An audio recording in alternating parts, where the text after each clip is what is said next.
You've been evicted. Leave the property. You need a court order to do that. What would you do if you woke up in the middle of the night to the sound of metal cutting into your front door, only to realize the lock was being changed while you and your children were still inside your home? And what if, months later, the man who did it stood in a courtroom as a judge, ordered him to pay millions and give up everything he owned? At 2:13 a.m., the locks on their front door were changed while they were still inside. Before we continue, welcome to Silent Echo Stories. Please support the channel by liking this video, subscribing, and dropping a comment telling us where you're watching from. We love seeing how far these stories travel. The Johnson family were not rich. They were not famous. They did not have power or connections. Marcus Johnson worked nights at a warehouse, 12-hour shifts, cold floors, heavy boxes. He came home tired, but he never complained. His wife, Denise, cleaned offices during the day.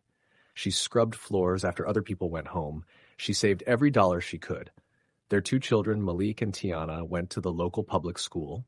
They were quiet kids, good grades, no trouble. All they wanted was a safe place to live. The apartment was small, 2 bedrooms, old carpet, thin walls. But it was clean, and it was theirs. They paid their rent on time, every month. No excuses.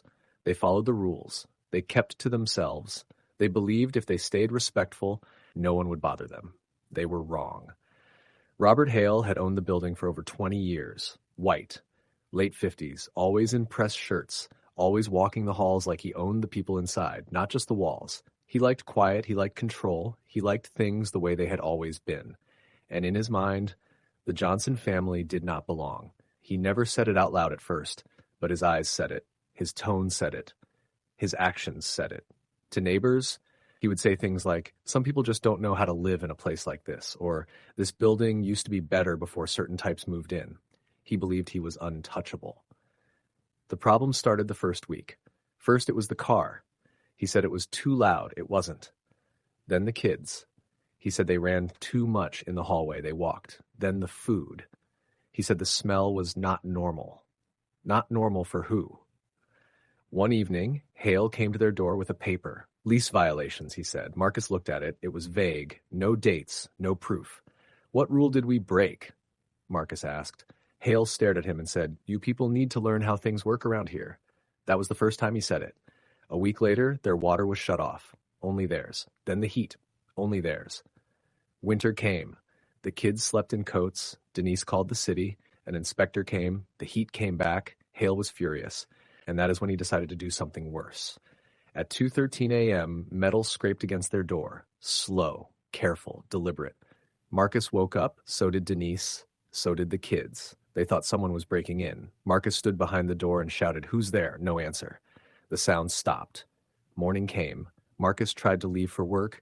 The key would not turn. The lock was new. They were trapped. The police came. They called Hale. He arrived calm. He said, "You were evicted." The lock change was a mistake.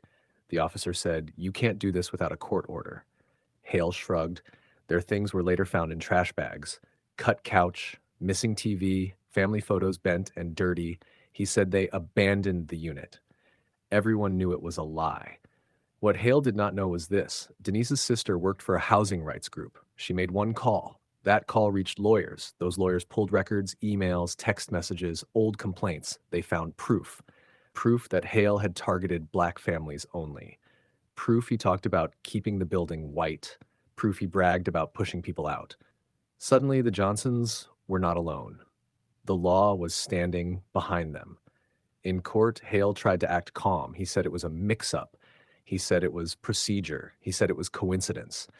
The judge did not believe him. The jury did not believe him. They saw the pattern. They saw the lies. They saw the fear he caused children. They ruled it was illegal eviction. They ruled it was discrimination. They ruled it was abuse of power. The number came down.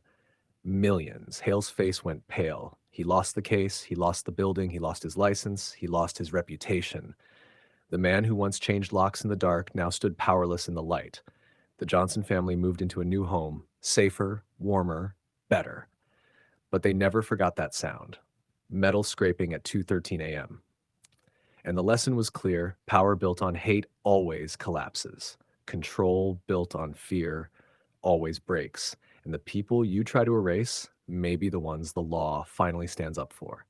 If stories like this move you, support the channel, tap the like button, join the community, and tell us in the comments where you're watching from, because every voice matters and every story deserves to be heard.